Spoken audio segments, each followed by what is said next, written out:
నందమూరి బాలకృష్ణ, శ్రీలీల, కాజల్ జంటగా నటించిన భగవంత్ కేసరి చిత్రం విజయోత్సవ యాత్రలో చిత్ర బృందం సందడి చేసింది. చిత్రానికి ఇంతటి ఘన విజయం చేసినందుకు తెలుగు ప్రేక్షకులకు శ్రీలీల కృతజ్ఞతలు చెప్పారు.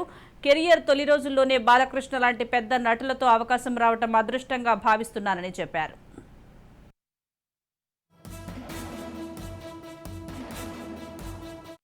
ఎందుకంటే పెళ్లి సందర్భప్పుడు వచ్చి అమ్మవారి దర్శనం తీసుకున్న తర్వాత ఇప్పుడే రావడం. సో ఇప్పుడు చూస్తున్న వాళ్ళందరికీ కూడా ఐ హోప్ నా ఎనర్జీస్ పాస్ అవుతాయి. మా భగవంత్ కేసరి ప్లస్ అమ్మవారి ఎనర్జీస్ పాస్ అవ్వాలి అన్నట్టు. I think and entire film content based అండి. అండ్ ఎస్పెషల్లీ ఇలాంటి సినిమా నాకు ఇంత ఎర్లీగా దొరకడం నేను చాలా గర్వంగా ఫీల్ అవుతున్నాను. ఈ ఆపర్చునిటీ ఇచ్చినందుకు I'm very very grateful. And అలాగే I think all of our artist were all fairly new. So ఎక్కువ ఎక్స్పీరియన్స్ లేకుండా ఒక బ్యూటిఫుల్ కథ వల్ల it worked and it's doing very very well. కానీ ఇంకా చాలామంది చూడాలి.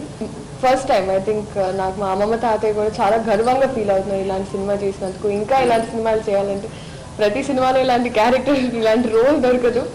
ఇట్ ఫెల్ట్ రియలీ గుడ్ అండి. అంటే చూసినప్పుడు నేను ఇప్పుడు పరిచయం చేసుకోవాల్సిన అవసరం లేదు. విజయ్ పాప చిచ్చాను, అందరు ఇంకా విజయ్ పాప ఇలాగే పిలుస్తున్నారు. అదొక ఎత్తు అయితే ఇంకా మాట్లాడడం భయం వేస్తుంది, చిచ్చా ఇక్కడ వచ్చి కొట్టేస్తారా అంటారు. సో అంత అంటే ఆ లెవెల్ ఆఫ్ కంఫర్ట్ ఎప్పుడు వస్తుందంటే వాళ్ళంతా ఇన్వాల్వ్ అయిపోయారు సినిమాలో. సో మీరందరూ ఇంకా ఇంకా చాలా మంది చూడాలి, అందుకే ఈ టూర్ ప్లాన్ చేశాం. We wanted to go deeper and deeper in to the peoples heart. So I hope you all watch the film again.